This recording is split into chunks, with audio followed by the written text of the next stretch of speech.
The Wolf, Part 2. We're going to keep adding designs. At this point, you can add any designs you like. Try and choose designs that work with the overall drawing. Let's watch the video. So now I've cheated a little bit. I've already drawn in some of the designs for the wolf. I figured at this point, after so many lessons, you don't need to watch me do that. I left the area of the wolf just for you to watch. I didn't think you needed to watch the whole background being drawn in.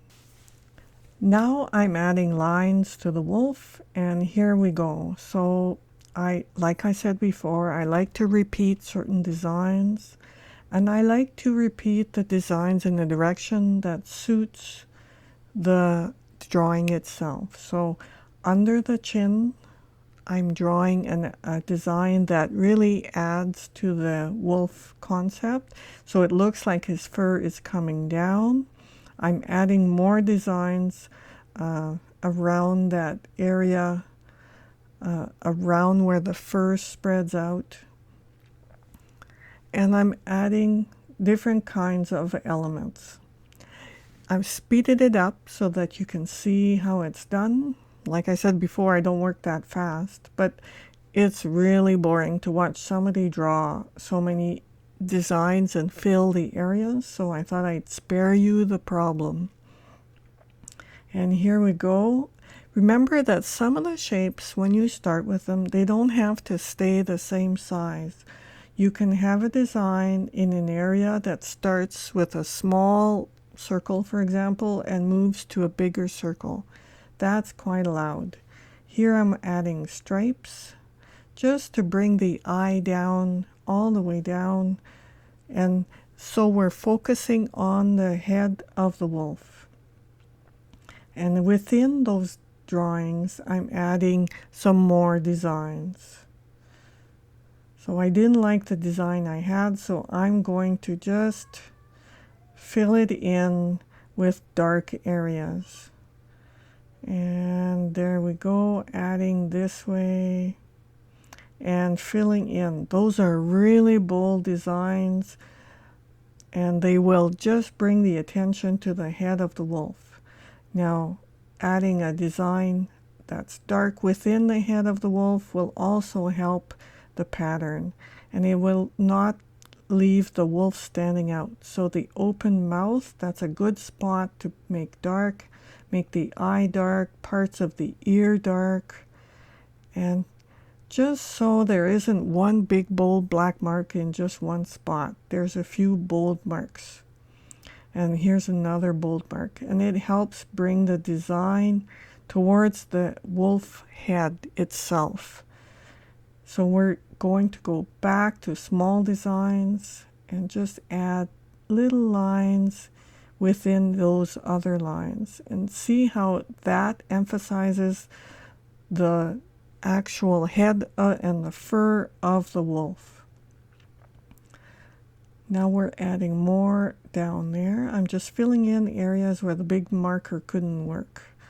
And now I'm going to add some more stripes and areas that make it look like the fur is spreading out. I like this curvy idea. It makes it look like the fur is flattening out in that area. There's all kinds of options. You don't have to follow exactly what I do. You can add your own options. In fact, I can do this drawing maybe 10 times and have 10 different looks, and they're all good. Just choose the designs that suit the drawing. That's all that's required at this point. And so these designs now bring the fur down towards the body of the wolf. So the design is not pointing up in a different direction. It's not leading the eye towards the edge of the paper. It's pointing the fur down, and it looks like fur still. So I'm adding a few little more linear marks, again to direct the eye.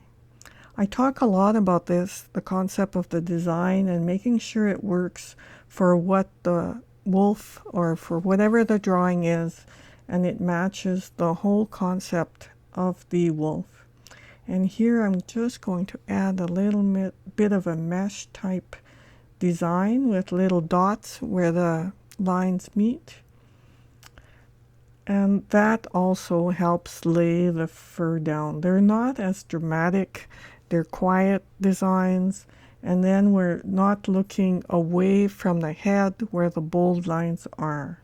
That's what you want to create, is a nice quiet design further away from the wolf so that our eye is focused on the wolf itself. I'm going to leave the moon just the way it is and not change it at all. So that'll be one big bold color. So here's the end product, and you can recreate it any way you like. Make sure you erase any of the pencil marks, especially for me, since I did not follow a lot of the designs I had already kind of penciled in. I really elaborated on what was there. So just clean it up a little bit and make sure the pencil marks are off. And then you end up with a beautiful drawing that you can color many times over. So have fun and make sure you let me know how your wolf design went. Enjoy this process, it's really fun.